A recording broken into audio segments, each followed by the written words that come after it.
All right, I think we're ready to get started.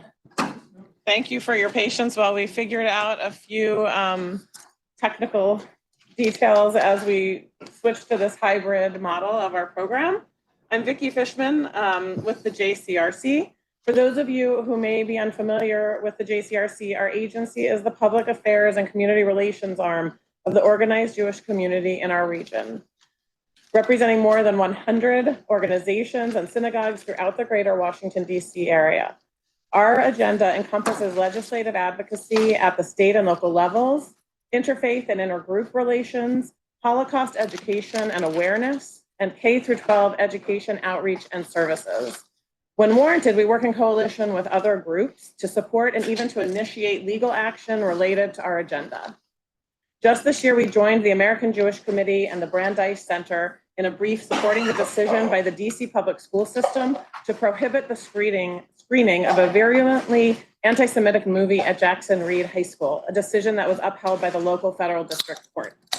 From civil rights to religious freedom to church-state separation to reproductive freedom, protecting our democracy and more, the JCRC's priority issues are deeply impacted by our federal court system, and especially the Supreme Court. Each year, we take a moment to examine the court session just concluded in light of the issues most important to American Jews. And I am pleased to partner today with the American Jewish Committee, the American Association of Jewish Lawyers and Jurists, the Jewish Federation of Greater Washington Next Gen Lawyers and Lawyers Divisions, the Tzedek DC to have you here with us for this Brown Bag Lunch series for discussion with Mark Joseph Stern, senior writer for Slate Magazine covering courts and the law. His areas of expertise include LGBTQ+ equality, reproductive rights, criminal justice, and Supreme Court jurisprudence. Mark has co-authored several law review articles about free speech, gay rights, transgender equality, and he is the author of American Justice 2019, The Roberts Court Archives, published by the University of Pennsylvania Press. Finally, I want to add that as a grandchild of Holocaust survivors, Mark is involved with another organization that we do a lot of partnering with, 3GDC. If you're not familiar with 3GDC, you should look into it and see the work that they do. So Mark, thank you for being here. Thank you so much for having me. I'm delighted and honored to be here. Hi to everybody who's watching online. I'm just going to ask so that I'm not either a disembodied voice on the screen or getting up in your space, that I might need to shift over just a little bit. Perfect. Okay, excellent. All right, let's start with a review of the last term, which marked a major shift in the Supreme Court's treatment of the administrative state. Yes. In cases like Jarksy and Corner Post, I'm not sure I actually pronounced that properly. Jarksy. Thank you. Yeah, Jarksy. Like you're saying Jar Jar Binks, and then you're switching stream. It's very confusing. I'm not sure that helped me. But that's the mnemonic we used at Slate, and it carried us through. Excellent. So if you could talk to us about how the court upended the federal agency's ability to interpret and enforce the law, and remind us how the court sort of shifted power with that away from the executive branch, and what does that mean for us going forward? Yeah, so I love talking to lawyers about this because I don't have to spend 20 minutes explaining what the administrative state is at the beginning.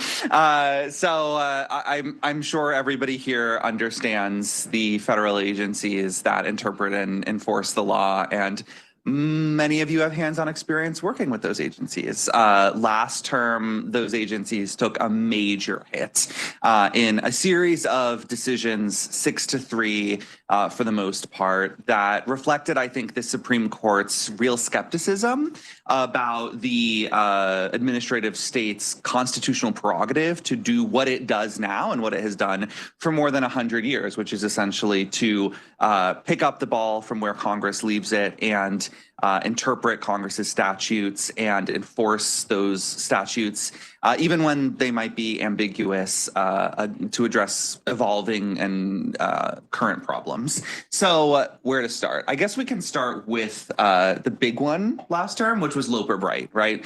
Everybody here learned Chevron deference when you were all in law school. I apologize, but that was a waste of time for you because it no longer exists. Shout out to all the administrative law professors who had to spend the summer completely rewriting their syllabuses to accommodate for this. So as I'm sure you all know, for more than 40 years, the Supreme Court had relied on a doctrine known as Chevron deference that instructs federal courts to defer to administrative agencies when they interpret laws that are ambiguous, as long as they're doing so reasonably. So that reflected the Supreme Court's judgment that, in general, the experts and political appointees at agencies, but especially the experts, know more about this stuff than federal judges who are unelected and unaccountable and went to law school, do not generally have, say, PhDs in environmental science like people at EPA, and that, Congress can enact these very broad laws saying, for instance, keep the water clean, keep the air clean and free of pollutants. Congress doesn't have to list every single way that the EPA is allowed to do that. And Congress isn't expected to predict every emerging problem and to anticipate it in legislation. Congress can instead kick the ball again to a federal agency like the EPA and say, we're going to entrust you to figure this out. And when Congress does so in a way that's ambiguous, under Chevron deference for 4 decades, the courts generally had to defer to the agency's interpretation as long as it was reasonable.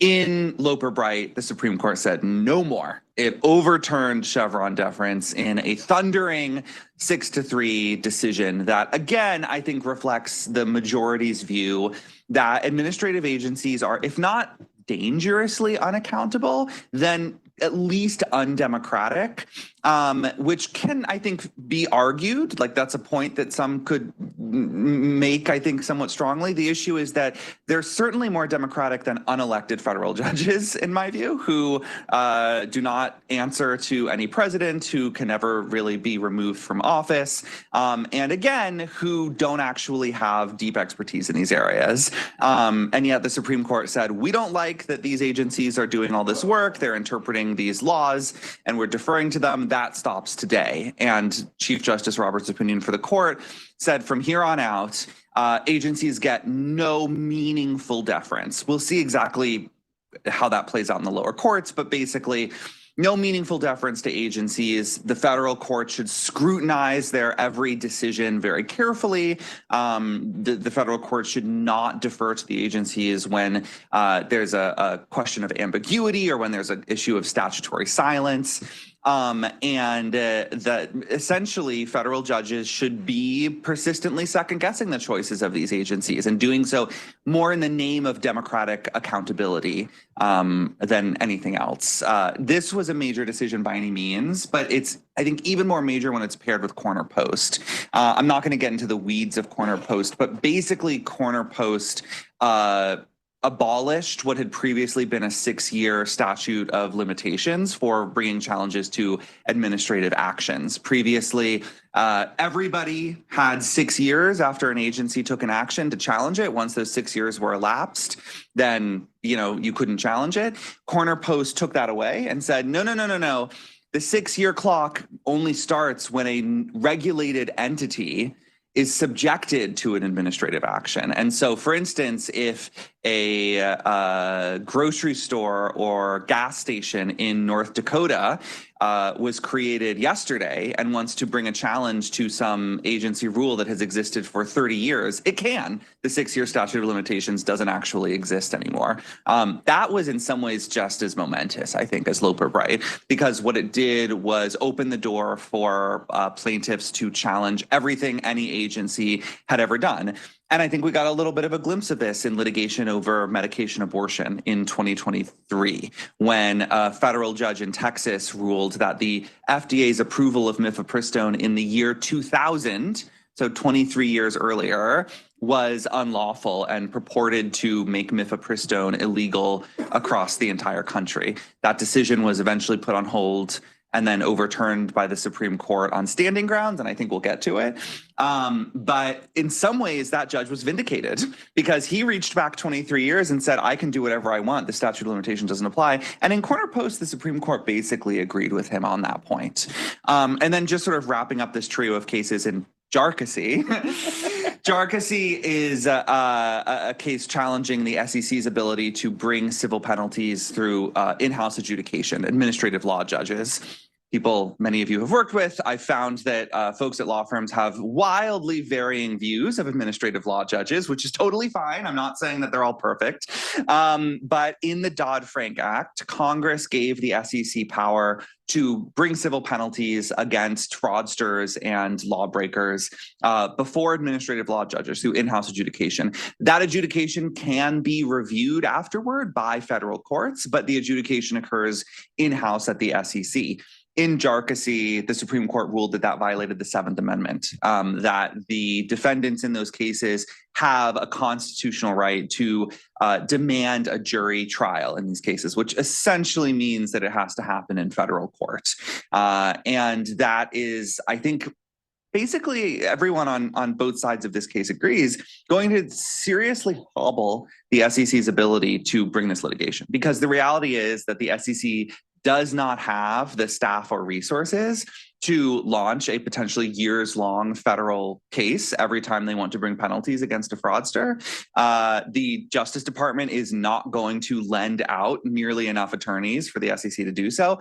And also, the SEC is just one of many agencies that has, until last June, had the power to bring civil penalties against the bad guys through in-house adjudication. Jarkissi means that across a bunch of these agencies, that the defendants can say, we're bringing this case to federal court.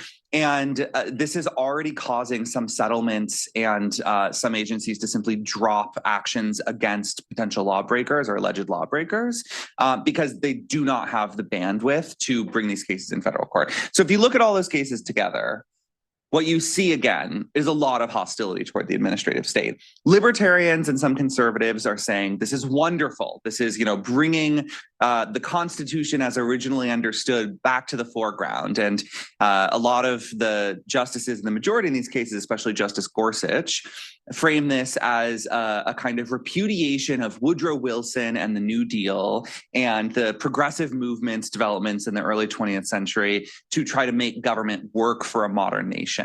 They say that, this is all a betrayal of the Constitution's design, that these agencies probably shouldn't even exist, that they're exercising way too much power.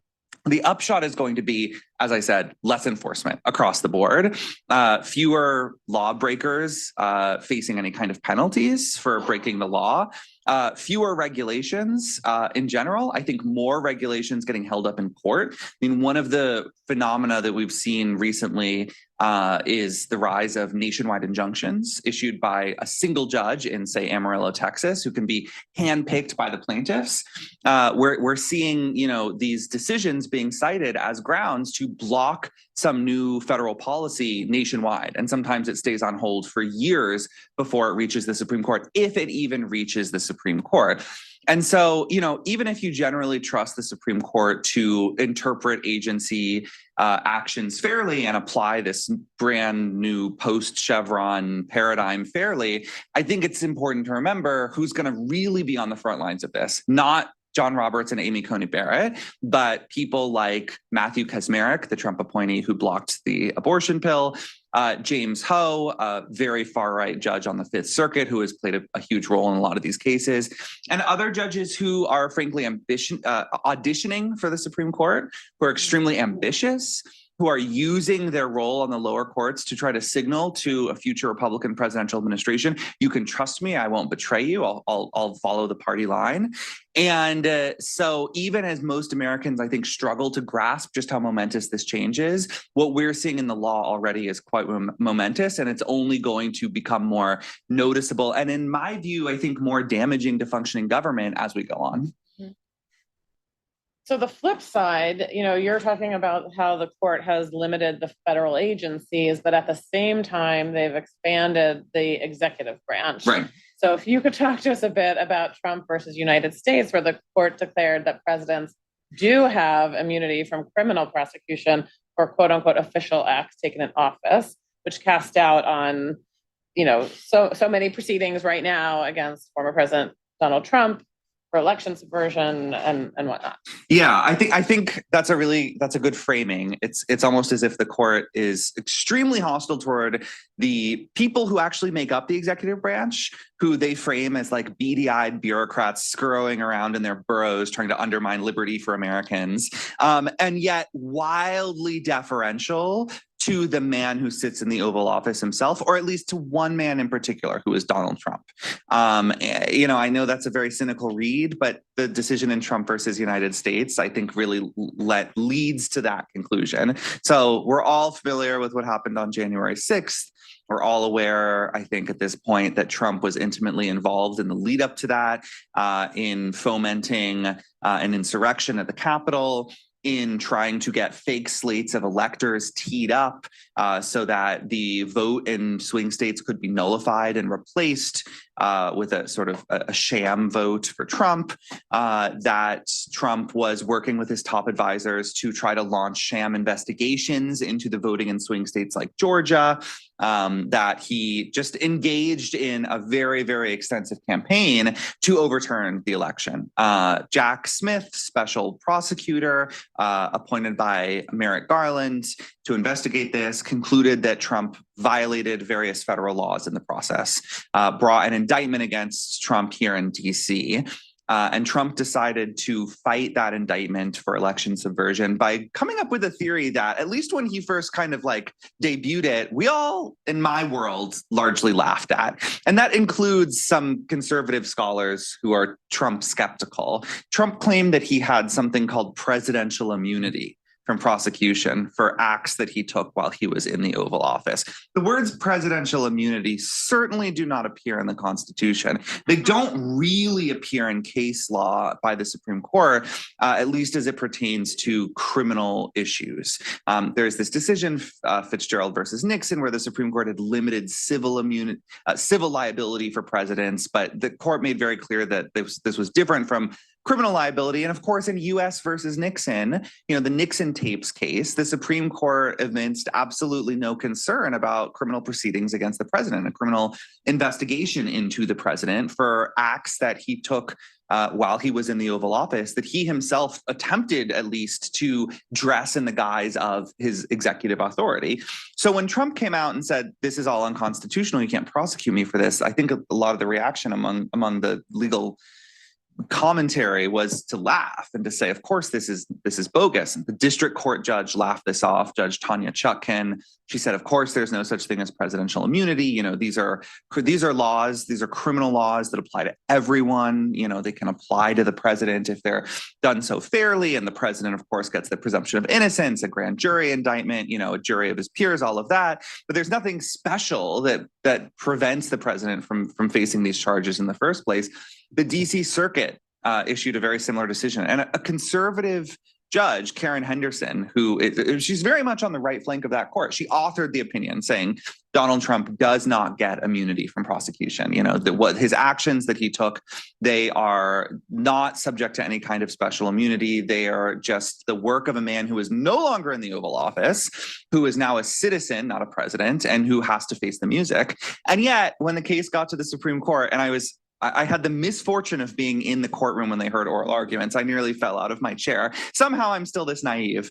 I really thought they were going to laugh the case off too. I don't know why I thought that. And instead, the justices really, I would say the male justices lined up to say that this prosecution was a threat to American democracy, and to frame this prosecution as the kind of aggressive destruction of presidential power that the framers would have blanched at. And even Chief Justice John Roberts, who I guess I assumed would be a kind of moderate voice, sounded aghast that this prosecution even existed.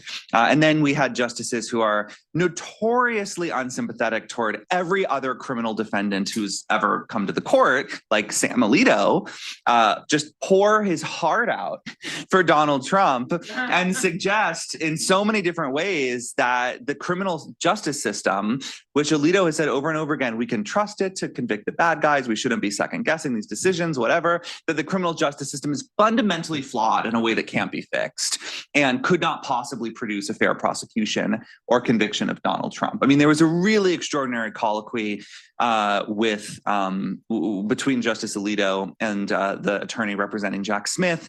Pam Carlin, who used to work at the Justice Department, spoke with us at Slate about it, and she's normally, I think, pretty.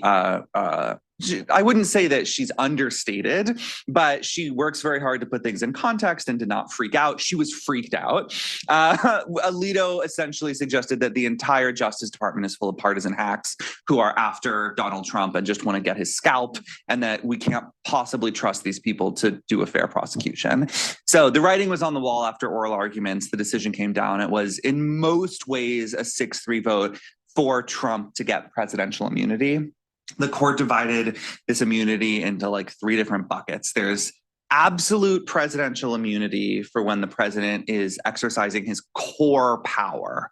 So that includes, say, the appointment or removal of executive officials. So, for instance, the indictment had talked about how Trump threatened to fire members of the Justice Department unless they abetted his ridiculous efforts to mount an investigation into voter fraud in swing states.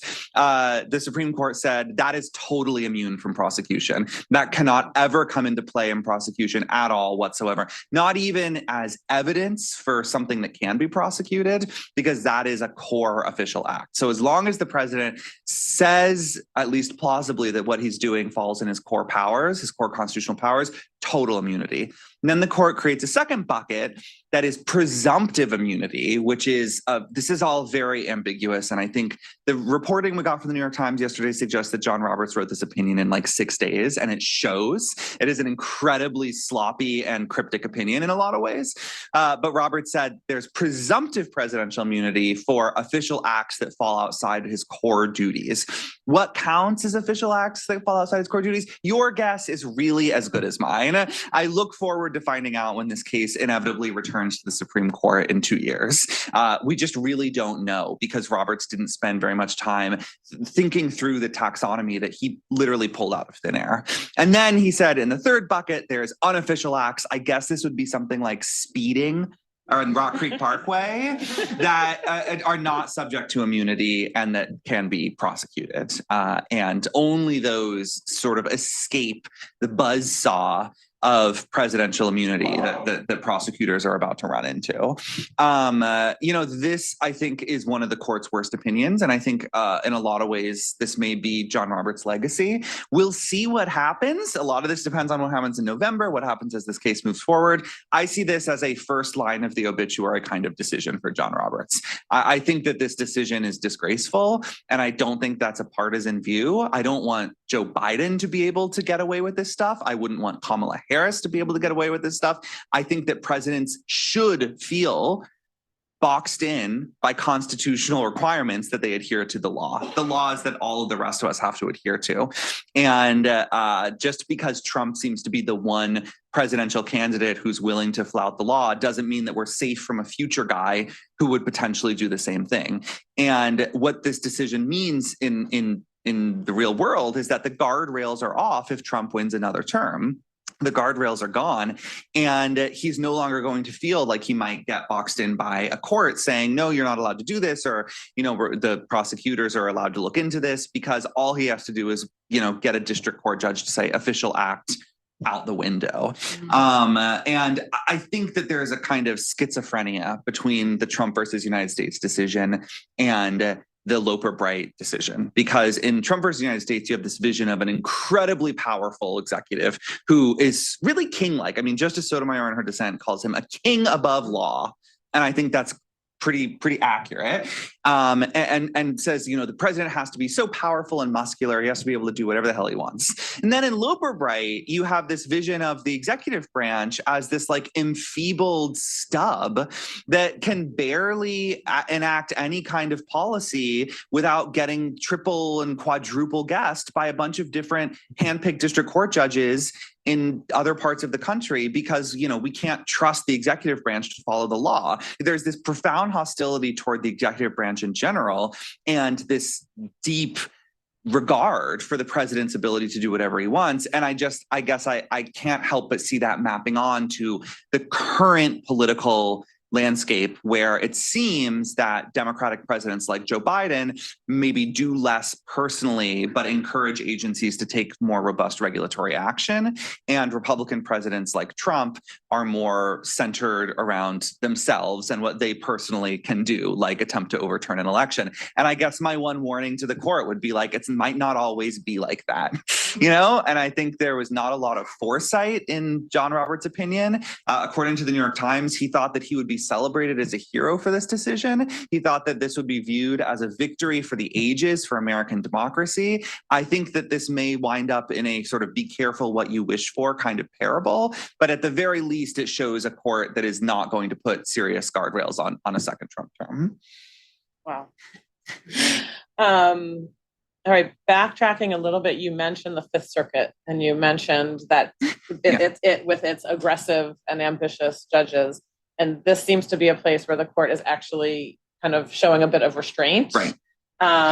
So can you talk a little bit about those cases and how the court seems to be preventing the circuit from going too far too fast? Yeah, so the Fifth Circuit is like the locus of these super ambitious auditioning judges. You look at any given Fifth Circuit decision, they're auditioning.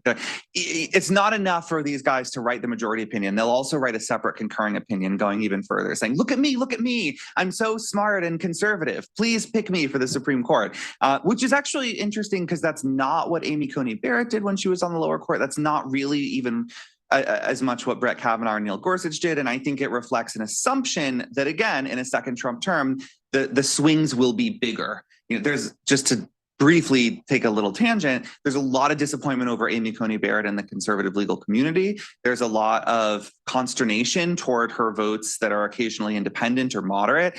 I admire those votes, and I think that she is trying to be a real judge, even if she sometimes does not accomplish that goal. And I think that what these judges are doing on the Fifth Circuit is saying we won't be like that, which is, I think, really scary, because if you think that Amy Coney Barrett is a squish, your standards are basically Trump in robes.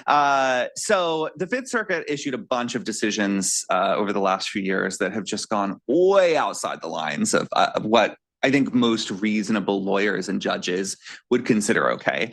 One of them was in this medication abortion decision, right, where this lower court judge had blocked medication abortion nationwide. The Fifth Circuit came in. They didn't block it nationwide, but they reimposed a bunch of very severe restrictions on access to medication abortion that would have made it quite difficult for a lot of people to get. The problem with that decision, before you even get to the merits, is that the plaintiffs in the case were a group of anti-abortion doctors and dentists who do not prescribe mifepristone to anyone. They're opposed to it. They say, we oppose abortion. We will never prescribe mifepristone. They don't treat patients who have taken mifepristone, but they say that they fear that one day in the indefinite future, a patient may walk into their practice having taken medication abortion in need of assistance in completing an abortion or receiving post-abortion care.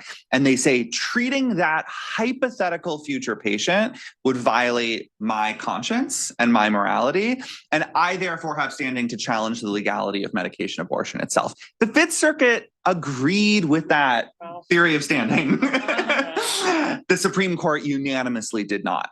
And I think that Brett Kavanaugh's decision for the court in that case, there's Brett Kavanaugh, he has his moments, and this was one of them. He made it very clear that these totally manufactured cases weren't going to fly with him. He actually did the same thing in a decision last term that was challenging Biden's immigration policies, where Texas had brought this ridiculous suit challenging Biden's mild relaxation of detention policies for immigrants. Brett Kavanaugh wrote the opinion saying, no standing, this is a fake case. He did the same thing in this decision. And he said, this is fake. These doctors are never going to have to treat a patient who has taken mifepristone. They are actually guaranteed by federal and state law a conscience right to step away from any patient who has undergone an abortion or who needs an abortion and to refuse to treat them. So this case is bogus. There's no standing, and he threw it out. Similar thing happened in a case called Murphy versus Missouri, which kind of flew under the radar. Could have been really important. Murphy involved a group of, I would say, conspiracy theorists, essentially, joined by 2 states who brought suit against the Biden administration because they claimed that Facebook and Twitter and other social media platforms were censoring their speech, questioning the safety of the COVID vaccine and the integrity of the 2020 election. Right off the bat, you might ask yourself, but if they're mad at Facebook, why are they suing the entire Biden administration about this? The answer is that they claimed that the Biden administration was directing this censorship behind the scenes because the Biden administration had a task force that was working with Facebook to develop standards around restricting anti-vaccine conspiracy theories, essentially. This was mostly in 2020 and 2021 when that was a huge problem. And the Fifth Circuit agreed. The Fifth Circuit agreed and upheld much of an injunction that a district court judge had issued that prohibited not just the White House and not just like this disinformation board, but millions of federal employees of the executive branch from communicating with any social media company in any way that would encourage them to remove content. So essentially issued a gag order across the executive branch saying you're not allowed to talk to social media companies. The Fifth Circuit was wrong. And this time in a decision by Amy Coney Barrett, the Supreme Court said no standing. These guys are not really mad at the Biden administration, which hasn't actually done anything to them. They're mad at Facebook. They can take that complaint elsewhere, but this case does not belong in federal court. And this was a 6-3 decision. Alito, Gorsuch, Thomas dissented. They, frankly, I think embraced the conspiracy theory. Barrett's opinion does a really good job debunking it, and she goes out of her way to fault the Fifth Circuit for relying on what she calls clearly erroneous facts. As you all know, clearly erroneous, when you say that in such a polite way, what you really mean is you guys are liars, or at a minimum, you guys are willing dupes. I mean, it was a pretty harsh opinion toward the Fifth Circuit. And so I think the court's hope with these decisions is that the Fifth Circuit's going to pull back and be less crazy. I think what the Fifth Circuit is getting from these opinions is the worst that will happen is that Amy Coney Barrett is mean to us. That is a small price to pay to get on Donald Trump's next list for possible Supreme Court justices. But I guess we'll see what happens. Right. Speaking of what's happened, what will happen, let's look a little bit to next term, and then we'll go ahead and take some questions from the group. The court has granted has not granted a whole lot of cases yet, but some of the good ones that are already there. Can you talk about Scrimeti? Yes. And what that might mean for transgender people in the country? Scrimeti is the first major transgender case to hit the Supreme Court's docket since the court held that Title VII protects trans employees in the famous 2020 decision in Bostock. A lot has changed since then. Chiefly, the court has gotten more conservative, right? That was a more closely divided court in 2020. Now there is a 6-3 conservative supermajority that has not signaled any particular interest, frankly, in protecting the rights of transgender people. So this is a challenge to bans in several states against transgender healthcare for minors. We're not talking about surgeries. The laws do ban surgeries, but none of the plaintiffs challenge that because none of them want surgeries. They're talking about puberty blockers and hormones, okay? And these are, at least to some degree, reversible treatments for children and teenagers who experience gender dysphoria. these states have prohibited doctors from prescribing those medications to transgender minors, even if their parents want them to receive them. Now, I want to be very clear. If you are a child with precocious puberty, which means you're undergoing puberty when you're 8 or 9, you're too young for it, you can still access these medications freely. If you are, say, an adolescent boy who's developing excess breast tissue and you're worried about it, you can still access hormonal treatment freely. The one circumstance in which you can't access these treatments is if you are transgender. And in that case, you are not allowed to undergo these treatments. The lower court in this case, the Sixth Circuit, upheld these bans. Said that they do not violate the Constitution. The Supreme Court has taken the case, and it took the case basically on equal protection grounds. And the court asked, do these laws violate equal protection? Some lower courts, not the Sixth Circuit, but other lower courts have held that they do. And their reasoning has generally been that these laws classify on the basis of sex. If you were born a boy and you want cross-sex hormones because you don't feel like you actually are a boy, you want, say, estrogen because you believe that you're a girl, then you are not allowed to access these hormones. But if you are a girl, you were born a girl, and you say you still are a girl and you need estrogen for any other many treatments that hormones are used for, then you can access these hormones. And so under that reasoning, lower courts have said this is a sex-based classification. You're telling people what they can or cannot do because of their sex and because of the sex they were assigned and the sex they believe themselves to be.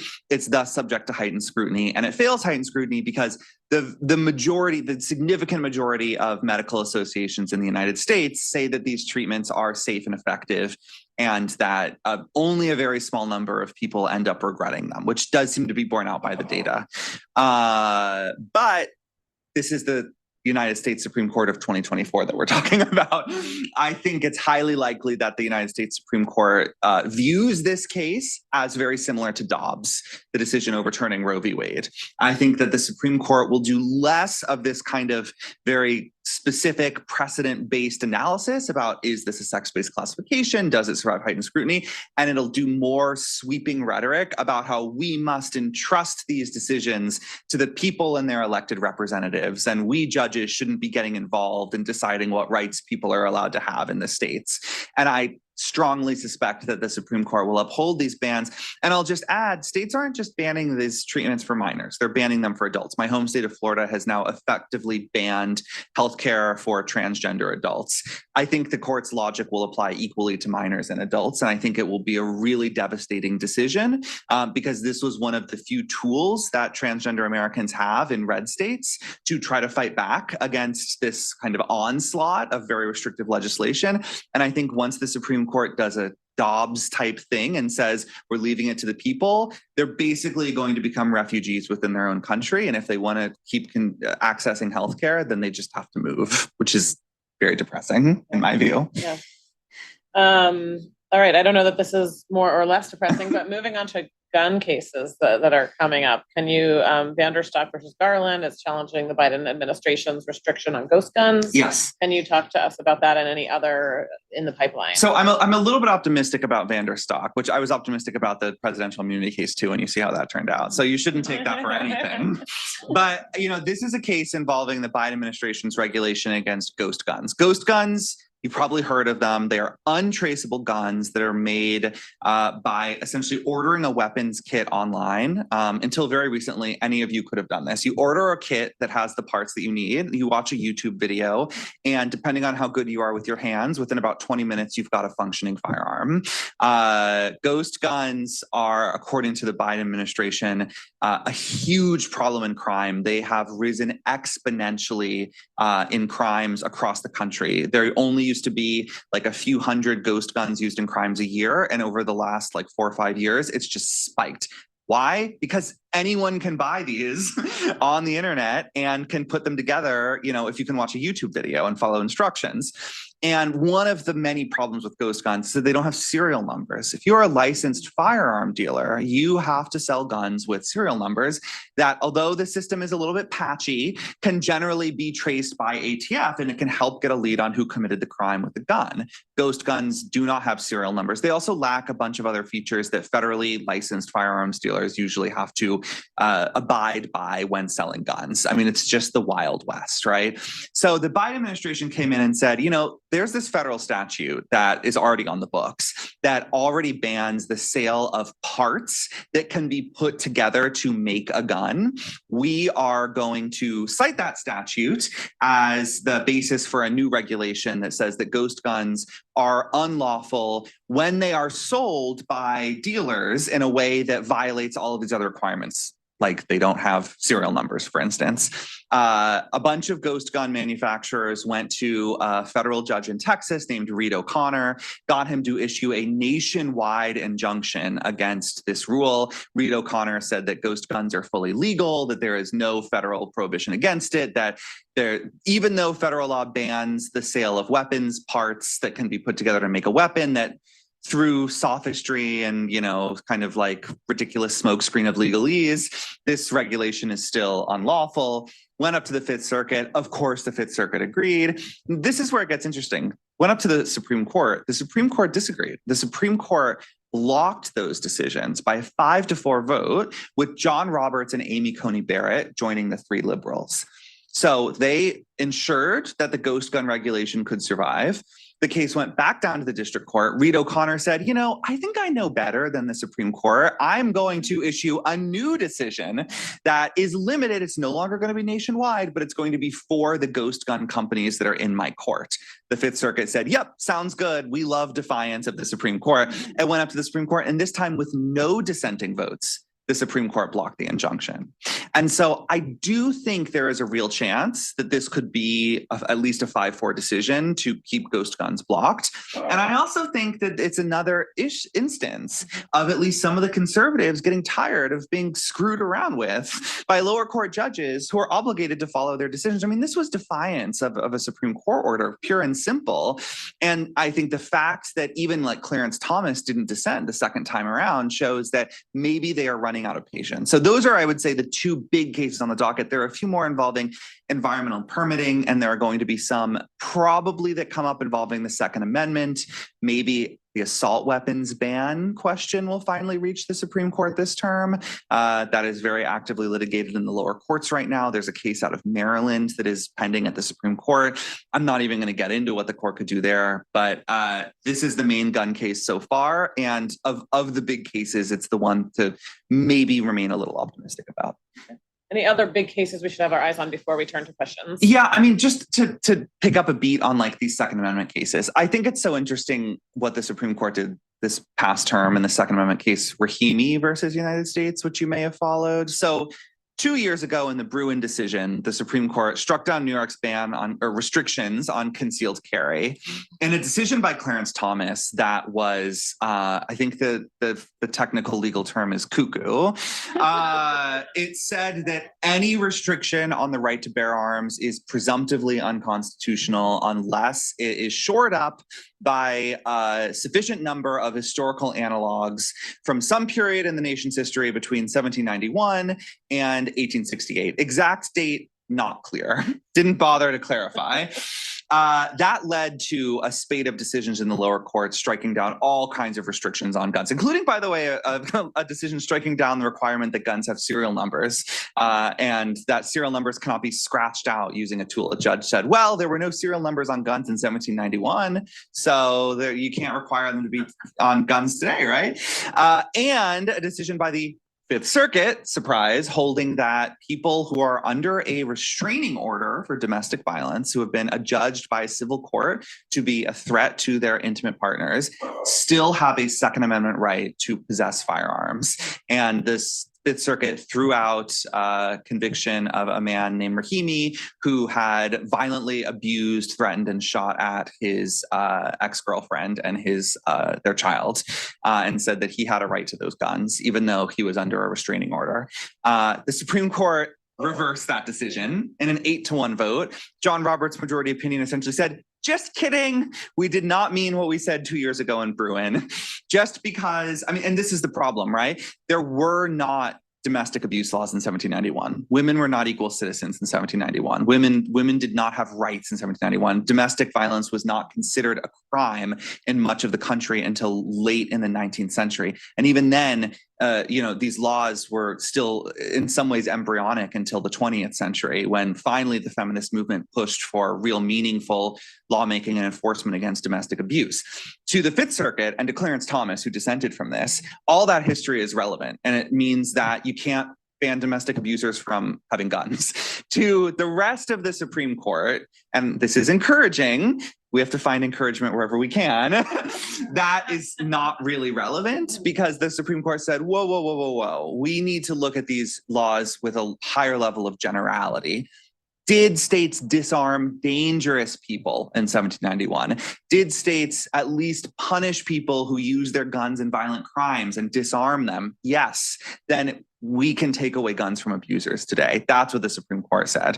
So I think that like Rahimi is a major case, and it opens this question of, well, what happens with all these other gun decisions in the lower courts? They're flying left and right. Can assault weapons bans survive? Can the ban on felons in possession survive? People like Hunter Biden, people who are on drugs and own a gun, can they be criminally prosecuted? Nobody knows. And every lower court is going to disagree with this kind of bizarre lack of guidance. And so I think that we're going to get at least one major Second Amendment case this term. And I would not place any money on how it'll go, because I don't think the justices know what to do here. And I think they're starting to regret having gotten so deeply involved on an issue where they had not been for the first 200 years of the Republic. Great. All right, I'm gonna ask for questions now. But I'm gonna let you know there's like a little black box in front of you. If when you're talking, make sure the light is green so that you can be heard on Zoom. Yeah, go ahead. In trying to understand why Chief Justice Roberts did what he did, I read some conservative legal writers about this. And I read one article, I can't remember by who, maybe Andrew McCarthy, one of those guys, who said basically, Chief Justice Roberts is possessed by a kind of nightmare vision, truly. And he thinks most conservatives, as you no doubt know better than I, regard the cases against Trump, the great majority of them anyway, as abusive. They think that about the two New York cases, certainly about the obstruction case brought under the Ku Klux Klan Act and the Sarbanes-Oxley Act, and not under any insurrection statute. And anyway, they think most of the legal cases against Trump are political and abusive. And they think also that this will open the door to retaliation by future Republican presidents against Democratic predecessors, that this changes the game completely. It's not that this is justly being done against Trump, it's that this is the opening gun of a long-lasting political war, which he is trying to cut off for all future presidents by making it very hard to criminally prosecute them. Could you react to that? I'd be curious. I think that's a very plausible theory, and I think it shows what an echo chamber John Roberts has ensconced himself in. He is not listening to the advice of, say, the liberal justices. We know from this New York Times report that Sonia Sotomayor went to John Roberts in that presidential immunity case and said, I am ready to make a deal. I'm ready to make compromises. Let's work out a moderate decision that still gives the president significant immunity. And Roberts said, no, I'm going all the way. I think that he is just a different justice on a 6-3 court than a 5-4 court. He no longer needs to build consensus and try to find points of compromise. He is being pulled to his right by justices like Clarence Thomas and Sam Alito. I mean, I think Roberts is to the right of Barrett now at this point, and that is new. That is a new development. And there's a line in his immunity decision where he says, basically, I have to do this to stop the presidency from cannibalizing itself. And that is the concern, I think, that you are describing, that, one president will prosecute the previous president, and then the next president will prosecute that president, and then the presidency will fall into disrepair. I think, to my mind, the issue is Roberts' inability to see Trump as a unique threat to American democracy. Somehow Dick Cheney can see that, but John Roberts can't. I'm not exactly sure how that worked. But, I think one of the tells here is that in every January 6th case, and Roberts wrote all three of them. He wrote the presidential immunity decision case. He wrote the case barring Colorado from taking Trump off the ballot for being an insurrectionist, and he wrote the decision undermining the obstruction charges against a number of January 6th defendants. In all three of those decisions, he really, really downplayed what happened on January 6th. He did not go into any kind of meaningful detail about what happened on that day. I think he intentionally tried to make it sound like it was not ultimately that big of a deal. And Robert's fact patterns often point toward his legal reasoning. If he's writing a death penalty decision against the defendant, he's going to spend 5 pages talking about how hideous the crime was before talking about why the defendant doesn't deserve relief. Similarly, I think if he were, writing a January 6th case with the goal to minimize the crimes that occurred on that day and, import that into the law and try to, minimize accountability for people who participated in January 6th up to and including Trump, he starts by downplaying what happened on that day. And then that leads him to a place where he can say, this isn't about January 6th. This isn't even about Donald Trump. This is about every president. Failing to see that in the past, presidents, Republican and Democratic alike, have not done this. That even presidents who some of us might feel very strong personal and political and moral objections to have not done what Trump did in and around the 2020 election, have not come anywhere close to it. That George H.W. Bush, when he lost, wrote a nice little letter for Clinton that he left in the Oval Office for him to find, saying basically, welcome to the presidency. I hope you enjoyed this peaceful transition of power.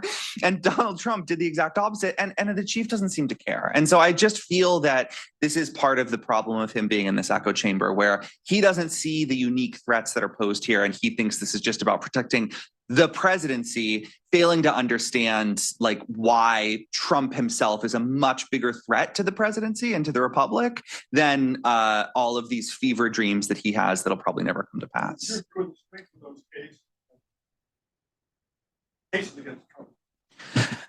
I think that the classified documents case is by far the strongest, and it's a tragedy that it has fallen into the hands of Judge Cannon in the Southern District of Florida. I think that the election subversion case is strongest when it involves the fraudulent alternate slate of electors that Donald Trump attempted to establish and pass off to Congress on January 6th. I think his involvement in developing a fraudulent slate of electors is very clearly contrary to federal law.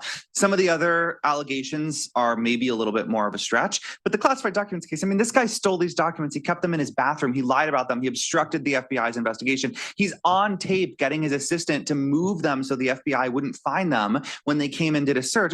They've got him dead to rights. But the case fell into the hands of a Trump judge who's doing everything in her power to prevent it from moving forward. And I just think that's a tragedy. All right, Harvey? Yeah, so I had a question about whether there's some optimism to find in the Loper Bright, whether there's some optimism to find in the Loper Bright decision. So let's say that you have some private institution, educational institution that comes into existence and they cite Corner Post, yeah. Or Corner Post for the proposition that they can bring a case years after an agency adopted the rule. So let's say that the Department of Education has a rule to protect Jewish students on campus, and they cite a law that's arguably ambiguous. So Loper Bright says lower courts, you still have to give stare decisis effect to earlier decisions, even if they rested on Chevron. Right. So the question I have is whether there's any reason for optimism that might be applied. And before you answer that, let me ask one second question. The second question is a separate one, have any courts looked at a compelling state interest test to apply to the Second Amendment? I know they applied it to other, constitutional rights under the First Amendment. So anyway, those are my two questions. I'll take them in reverse order. To number 2, which is an easy one. No, the Supreme Court said very clearly in Bruin and reiterated in Rahimi, we do not do any kind of balancing test or means ends test or apply any kind of scrutiny in Second Amendment cases. We reject that reasoning. All we do is look at history and tradition.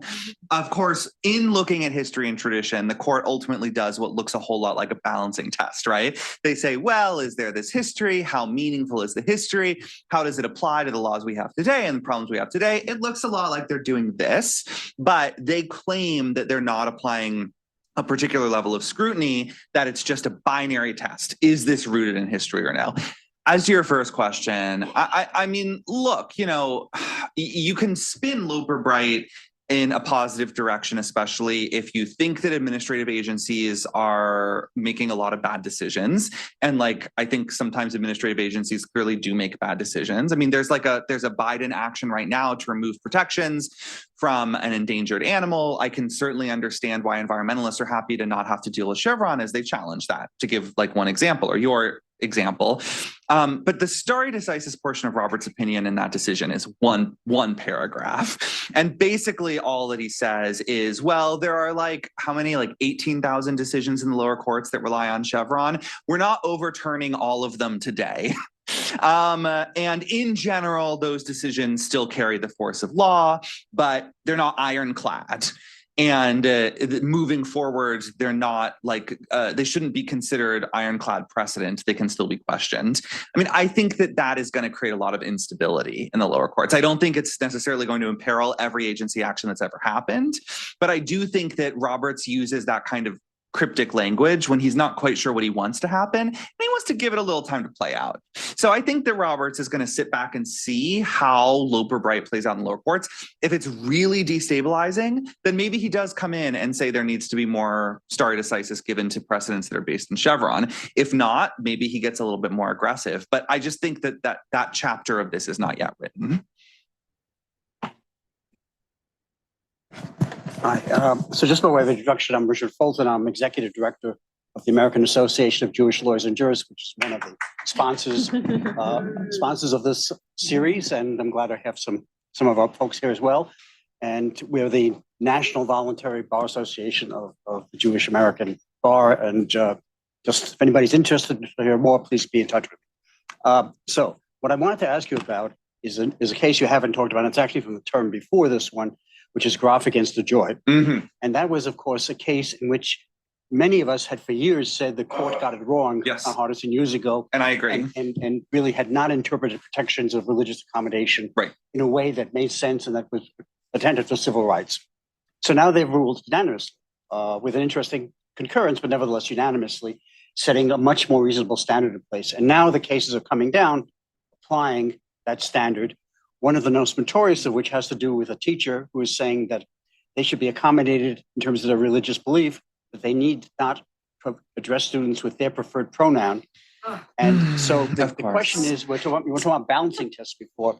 Where do you see this going? You know, on the one hand, it's very important that Groff be applied in a fashion that is sufficiently protective of religious accommodation rights. And on the other, there are all these other interests that may come into play. And I'm wondering given where the court is on sexual orientation and gender identity issues, you know, how likely are they to draw a good balance? And in what other ways is this case? So for people who aren't familiar, before Groff, when an employee requested an accommodation for their religion under the Civil Rights Act, the employer could reject it if they had to, if it imposed more than a de minimis cost to the employer. I think that was wrong. And I think that was a very bad decision. And I was very glad to see the Supreme Court refine it. The court didn't say they were overturning it. They said the lower courts have just been misreading us for 30 years, which is whatever they needed to do to get there. And I mean, you know, if you looked at who was filing briefs in this case, there were a lot of Sikhs, for instance, who were told by employers, you can't be at the front desk because customers are uncomfortable when they see you with your religious garb. And courts would uphold that and say, well, it would, you know, create harms to the company. It was awful. It was a bad regime. I'm very glad the court overturned it. I was surprised to see Justice Alito write a very reasonable majority opinion in that decision. And I agree now that the devil is in the details. I think this is an area where it matters so very much to have sane lower court judges. And in my view, sanity is not a matter of partisanship. There are a lot of sane judges who were appointed by George W. Bush. There are a lot of sane judges who were appointed by Barack Obama. It's a matter of having judges who will take these cases in the context that they arise and make a decision that's fair and not rooted in some kind of like deeper bias. Like the case you described, where clearly this is a kind of activist litigation where someone is trying to diminish the rights of transgender students at school by raising a religious liberty claim for instructors. I think a lot of judges are going to think very carefully about this and probably get the balance right. a lot of judges are going to get the balance wrong. And I don't think the Supreme Court is going to take a case on this issue again for another 10 years. And so we're going to have a lot of time to see who sort of wins this debate.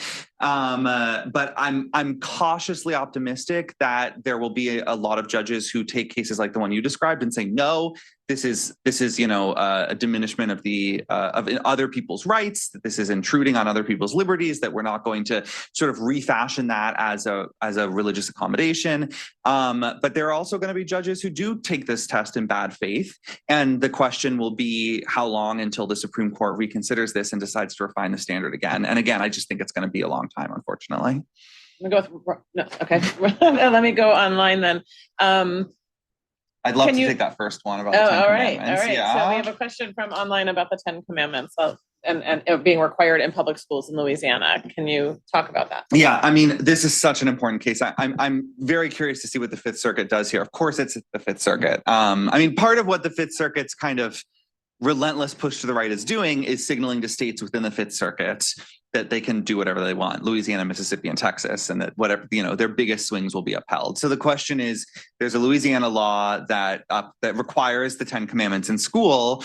Will that law be upheld? Well, Supreme Court precedent unambiguously says that that's unconstitutional. Supreme Court precedent unambiguously says that that is a violation of the Establishment Clause of the First Amendment, and that it is an endorsement of religion in public life, and is so in a way, by the way, that like clearly coerces students, and I think isolates students who don't subscribe to a faith that believes in the 10 Commandments. But the Supreme Court has spent several terms now severely weakening the Establishment Clause, severely undermining protections of separation of church and state.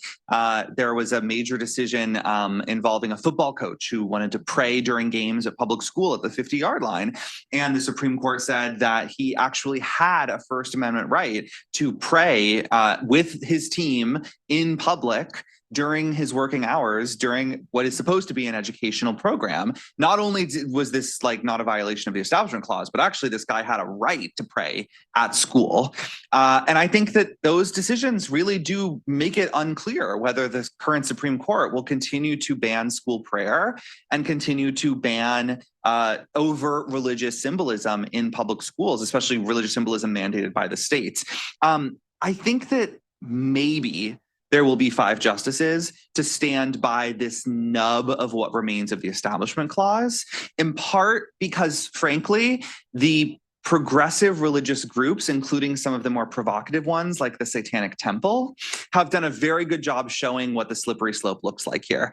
As soon as one state is allowing or mandating the 10 Commandments in school, the Satanic Temple is going to come in and say, we want to put a diorama of Satan in this school, and you can't stop us. This happened actually in my home state of Florida, in Tallahassee, in the capital. For years, these groups would put up creches and Christian symbolism around Christmas. The Satanic Temple came in and said, well, we want to put up satanic stuff, which they did and still do. The Flying Spaghetti Monster Church also put up a flying spaghetti monster. I think that I have a great picture of myself with these dioramas. We love religious freedom. I think that there are really deep concerns on the Supreme Court, even among the conservative side, that, what some of these justices, what they really want to promote is Christianity. And I don't think they're particularly subtle about that. And a sweeping decision that wipes away the Establishment Clause is not necessarily a home run victory for Christianity and Christian indoctrination in public schools. We live in a very diverse country. There are, in fact, devout Satanists. There are many devout Muslims. There are, of course, devout Jews. There are devout people who believe in minority religions that you may not have even heard of.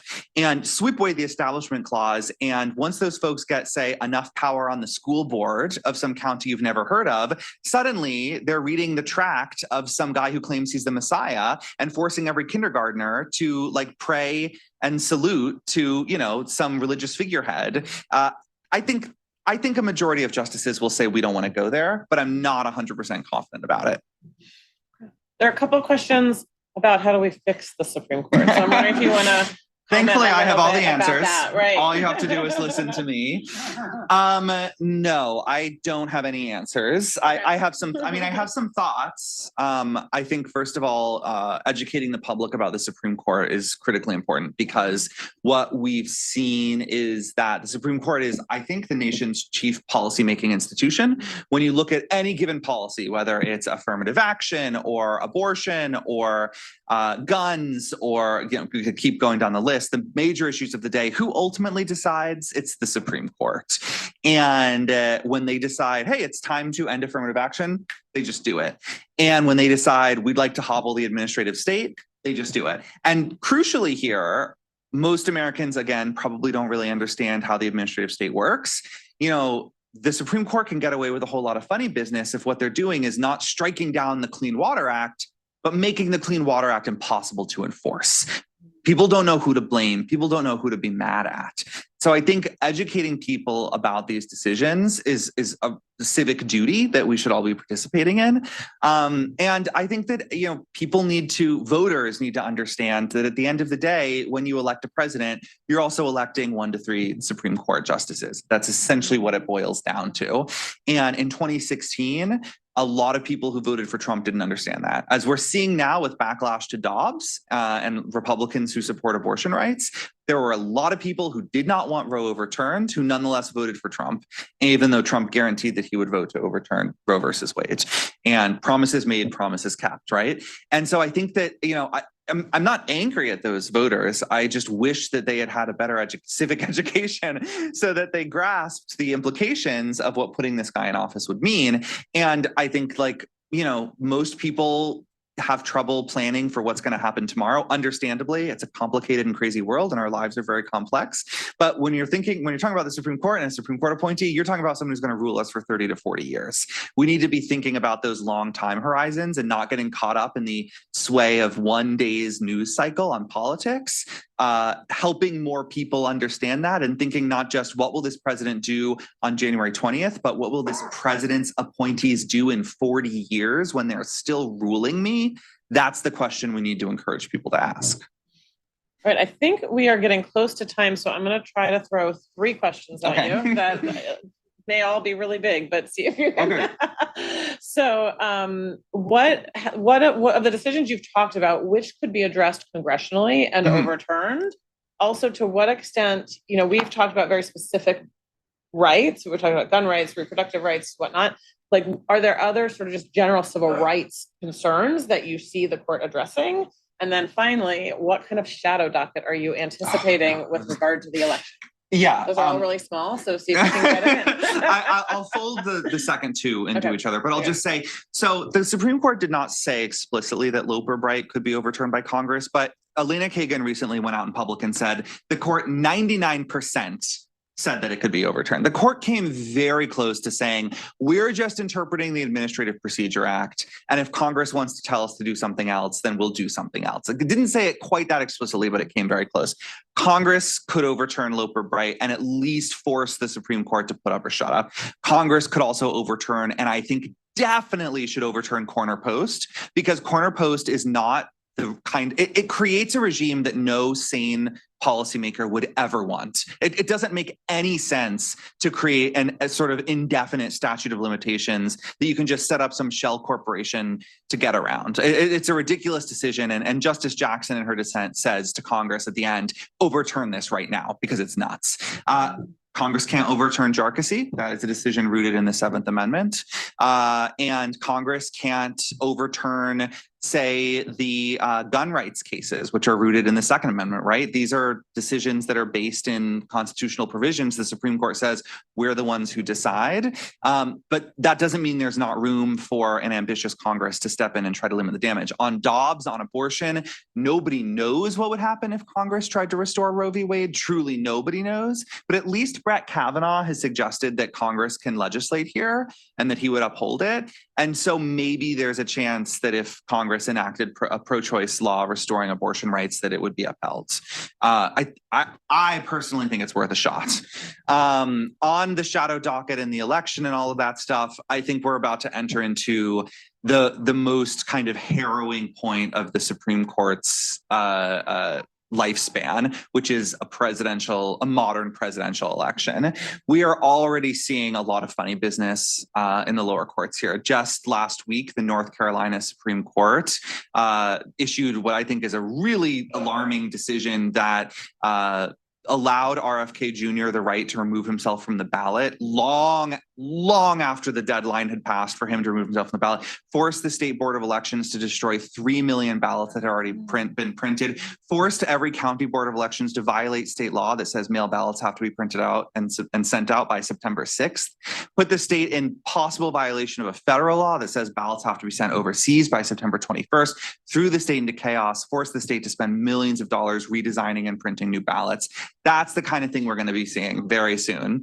And I think in states like Arizona and Pennsylvania and Georgia, where they're major swing states and the election is going to be super close, I'm very worried about these cases where, say, a state Supreme Court interprets the law one way and then the state legislature says they're wrong and takes the case to the U.S. Supreme Court. Nobody knows what the U.S. Supreme Court will do in those decisions. I would love to believe that in general, it'll err on the side of the voter and voting rights. And I think this is, a major civil rights issue that we should generally support access to the ballot and support state court decisions that promote access to the ballot. But 4 justices, Brett Kavanaugh, Alito, Thomas, and Gorsuch, have made very clear that they're willing to aggressively intervene when they think a lower court has granted too much voting rights, basically. And so it all will come down to John Roberts and Amy Coney Barrett and whether they want to create more chaos in this election, whether they want to disenfranchise more voters, nullify more ballots, or whether they want to err on the side of making sure that every vote can be casted and that it counts equally. We'll see. On that note, thank you. Thank you for being here. We could talk forever, I think. And we'll see you again next year. Maybe some better news. Thank you so much for inviting me. Really enjoyed the questions and I had a wonderful time. Thanks, everybody. This was an outstanding